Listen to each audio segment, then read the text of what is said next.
الرحمن الرحیم، السلام علیکم۔ آج ہم بات کریں گے 4 اہم ایشوز کے حوالے سے۔ وزیراعظم عمران خان نے قوم کو 3 بڑی خوشخبریاں سنا دی ہیں۔ وزیراعظم عمران خان کی طرف سے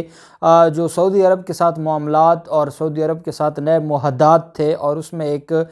جو تحویل مجرمین کا تھا، اس پر بڑی اہم پیش رفت ہوئی ہے۔ اور یہ میں سمجھتا ہوں کہ ایک ایسا معاہدہ ہے جس کے بعد نواز شریف کے لیے سعودی عرب جانے کا جو معاملہ ہے وہ بھی اب کھٹائی میں پڑ گیا ہے، اور وہ بھی اب ناممکن ہو گیا۔ بڑی اہم تفصیلات ہیں۔ ساتھ ہم بات کریں گے جو اسپیکر قومی اسمبلی نے بڑا ایکشن لیا ہے، اور ثاقب نثار کو جو آئے روز بلاتے تھے مسلم لیگ نون کے رہنما، ان کے خلاف ایکشن لے لیا ہے۔ اس کی تفصیلات بھی میں آپ کے ساتھ شیئر کروں گا۔ اور ساتھ ہم بات کریں گے پی ڈی ایم کا اجلاس ہوا ہے، اور پی ڈی ایم کے اجلاس میں چھوٹی جماعتوں نے واویلا مچایا ہے، اور نواز شریف نے یہ بیان دیا ہے کہ مجھے یقین ہے کہ اب حکومت سے ہاتھ اٹھا لیا گیا ہے۔ اور یہ باتیں مریم نواز بھی کہہ رہی ہیں، اور یہی بات اب نواز شریف بھی کہہ رہے ہیں۔ آج کے پی ڈی ایم کے جو اجلاس ہے اس کی اندرونی کہانی بھی میں آپ کے ساتھ شیئر کروں گا۔ پہلے میں آپ کو مختصر بتاتا چلوں اسپیکر قومی اسمبلی کے حوالے سے۔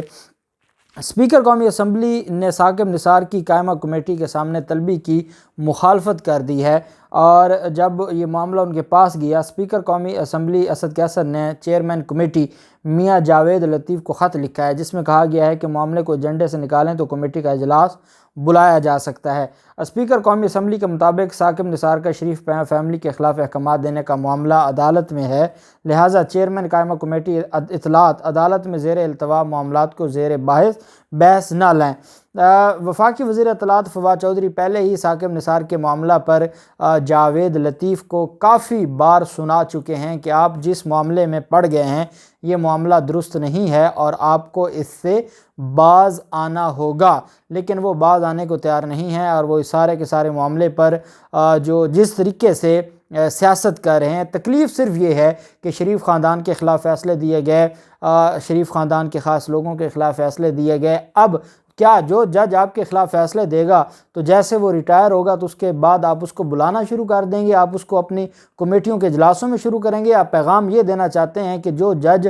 ریٹائر ہوگا تو اور وہ جج جس نے ان کے خلاف کوئی فیصلہ دیا ہوگا تو ریٹائرمنٹ کے بعد آپ اس کے خلاف کارروائیاں شروع کر دیں گے؟ یہ انتہائی افسوسناک کام تھا، اور بالآخر یہ خط لکھا ہے۔ بیسیکلی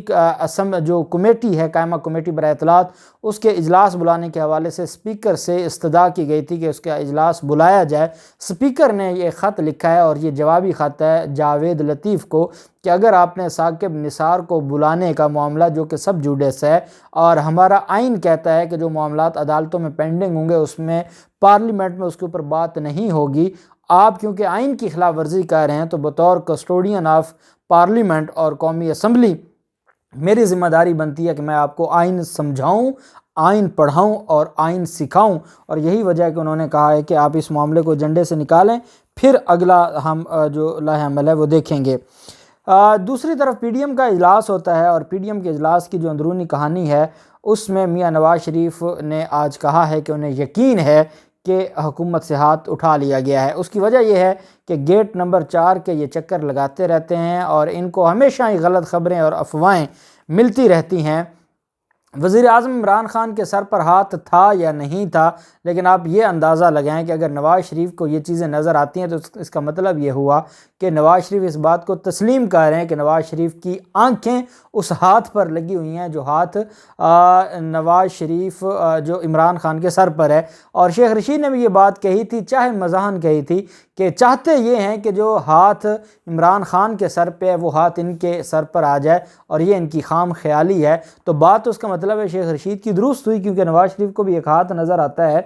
پاکستان ڈیموکریٹک موومنٹ کے اجلاس میں نواز شریف نے لندن سے آن لائن شرکت کی۔ انہوں نے کہا کہ مجھے یقین ہے کہ اب معاملات حکومت اور اسٹیبلشمنٹ کے ٹھیک نہیں رہے۔ اجلاس میں چھوٹی جماعت کے رہنماؤں نے عدم اعتماد پر سوال اٹھا دیے۔ بلوچ رہنما نے کہا کہ عدم اعتماد لانے سے پہلے دیکھنا ہوگا امپائر کی انگلی کس کی طرف ہے۔ انہوں نے کہا کہ ایسا نہ ہو کہ ہم عدم اعتماد لائیں اور اس میں رکاوٹیں آ جائیں۔ نواز شریف نے کہا کہ مجھے یقین ہے کہ اب حکومت سے ہاتھ اٹھا لیا گیا ہے۔ لیگی رہنما کا کہنا تھا کہ پہلے اتحادی جماعتوں اور پی پی سے رابطے کریں، اسپیکر یا ڈپٹی اسپیکر نہیں۔ عدم اعتماد وزیر اعظم کے خلاف لانا ہوگی، اور ہمارے پاس ایک ہی موقع ہوگا، ہم اس کو اسپیکر یا ڈپٹی اسپیکر پر ضائع نہیں کریں گے اور ہم ڈائریکٹ وزیر اعظم کے خلاف لائیں گے۔ اختر مینگل نے اجلاس میں دو ٹوک موقف اختیار کیا اور کہا کہ 2 سال ہو گئے ہیں، اب ہمیں کچھ کرنا ہوگا، ریکوڈک معاملے پر بھی ہمیں اعتماد میں نہیں لیا جا رہا۔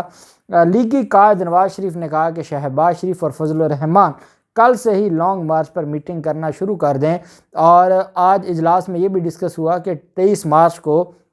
اگر سعودی پرنس آتا ہے اور ساتھ کراؤن پرنس جو سعودیہ کا، یا اگر یہاں پر جو وزرائے خارجہ ہیں OIC کے وہ آتے ہیں 23 مارچ کو پریڈ دیکھنے کے لیے، اور اسلام آباد میں اتنا بڑا ایک ایونٹ ہونے جا رہا ہے، تو ہم کہاں جائیں گے؟ اب یہ کوئی ایسا نہیں ہے کہ ان کے دل میں کوئی پاکستان کی محبت ہے اور پاکستان کی محبت میں یہ اس بات کو ڈسکس کر رہے تھے، بلکہ ان کو یہ تھا کہ کچھ چاہتے تھے کہ چائنا کے ساتھ ہمارے معاملات ٹھیک رہیں، کچھ چاہتے تھے ہمارے معاملات سعودیہ کے ساتھ رہیں، تو ان کے اپنے مفادات تھے جن مفادات کو یہ مد نظر رکھ رہے تھے۔ لیکن وہیں پہ جب یہ بات ہوئی تو جو شرکاء ہیں اجلاس کے، انہوں نے کہا کہ اگر 23 مارچ کا جو ہم اعلان کر بیٹھے ہیں اور اب اگر ہم اس سے پیچھے ہٹے تو ہمارا کچھ نہیں بچے گا۔ اختر مینگل نے بھی یہ بات کی، اور جو باقی اس میں رہنما تھے مولانا عبدالغفور حیدری نے بھی یہ بات کی کہ اگر ہم اس معاملے سے ہٹتے ہیں تو یہ ہمارے گلے پڑ جائے گا، اب ہمیں جو بھی ہو ہمیں یہ پریشر ڈیولپ کرنا ہوگا کہ ہم 23 مارچ کو واپس پیچھے نہیں ہٹیں گے، 23 مارچ کو ہی لانگ مارچ ہوگا۔ نواز شریف نے کہا کہ ہم اس کی تیاریاں ابھی سے شروع کر دیتے ہیں۔ پھر معاملہ آ جاتا ہے سعودی کابینہ نے پاکستان کے ساتھ سزا یافتہ مجرمان کی حوالگی کے معاہدے کی توثیق کر دی ہے۔ سعودی عرب کی کابینہ نے پاکستان کے ساتھ سزا یافتہ مجرموں کی حوالگی کے معاہدے کی تصدیق کی ہے۔ سعودی فرما روا شاہ سلمان بن عبدالعزیز کی سربراہی میں کابینہ کا اجلاس شاہی محل میں ہوا، جس میں سعودی عرب کے اہم مسائل پر غور کیا گیا۔ کابینہ اجلاس میں دوست ممالک سے طے پائے معاہدوں پر تبادلہ خیال کیا گیا، اور کابینہ اجلاس کے اختتام پر 10 معاہدوں کی تصدیق کی گئی۔ سعودی کابینہ نے پاکستان کے ساتھ سزا یافتہ مجرموں کی حوالگی کے معاہدے کی منظوری دی، جبکہ انسداد جرائم میں پاکستان کے ساتھ تعاون اور نشہ آور اشیاء کے اجزاء کی غیر قانونی تجارت روکنے کے لیے MOU کو حتمی شکل دینے کی بھی توثیق دی گئی، اور اس کے علاوہ باقی چیزیں بھی ڈسکس کی گئیں، اور یہ ویسے ہی ہے جیسا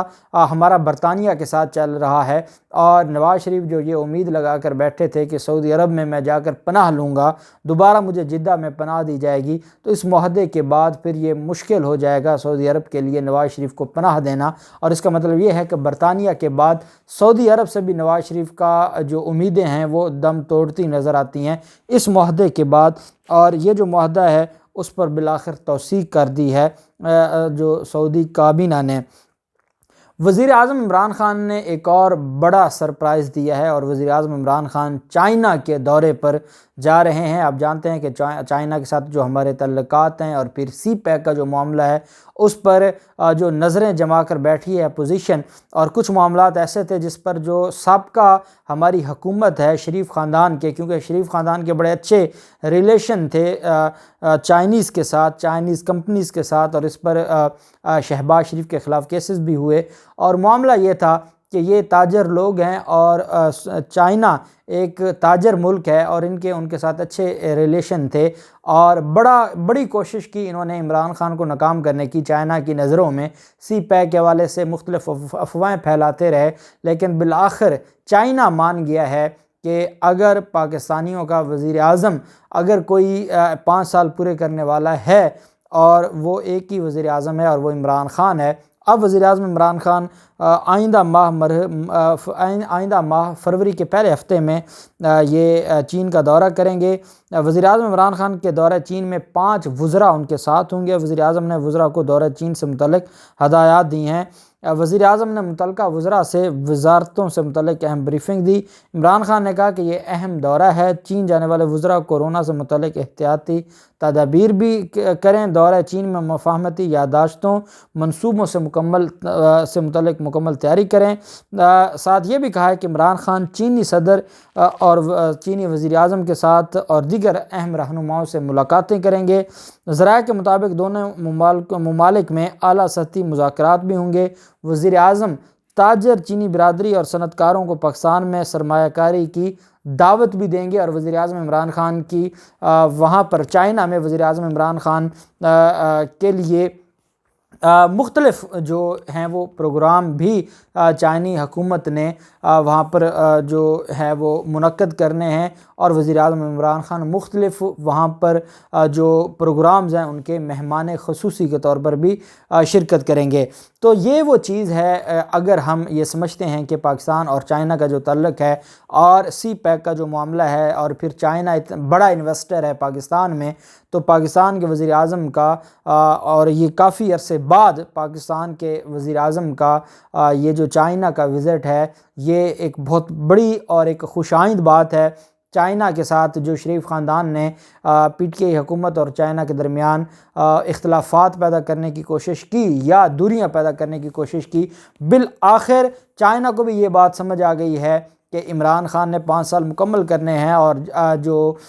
شریف خاندان ہے اب ان کا کوئی مستقبل نہیں ہے، اور شریف خاندان کے ساتھ معاملات اب بہتر نہیں ہو سکتے۔ یہی وجہ ہے کہ چائنا بھی عمران خان کو انوائٹ کر رہا ہے، اور سعودی عرب بھی عمران خان کے ساتھ پہلی دفعہ جو مجرمان کی حوالگی کا معاہدہ ہے اس کی توثیق ہوئی ہے۔ اور یہ بھی چائنا نے وزیر اعظم عمران خان کی جو کمٹمنٹ ہے، کیونکہ وزیر اعظم عمران خان نے کہا کہ جب تک یہ معاملہ حل نہیں ہوتا اور مجرموں کا جو معاملہ ہے آپ ہمارے ساتھ ایک معاہدہ نہیں کرتے، ایک ایگریمنٹ اور ٹریٹی نہیں کرتے، تو اس کا مطلب یہ ہے کہ ہمارے جو دوستانہ تعلقات ہیں ان میں خرابی آئے گی۔ یہی وجہ ہے کہ یہ جو ایک معاہدہ ہے اس کی توثیق کی ہے سعودی کابینہ نے۔ تو یہ وزیر اعظم عمران خان کی میں سمجھتا ہوں کہ اور پوری قوم کے لیے خوشخبری ہے، کیونکہ بعض اوقات ایسا ہوتا ہے کہ ہمارے مجرم اگر کہیں بھاگ جاتے ہیں، کوئی یہاں اوفینس کر کے کسی اور ملک میں چلا جاتا ہے، تو ایسے لوگوں کے خلاف کارروائی ہونی چاہیے اور ان کو معافی نہیں ملنی چاہیے۔ اللہ پاک پاکستان کامیاب و ناصر ہو۔ بہت شکریہ۔ اللہ حافظ۔ پاکستان زندہ باد۔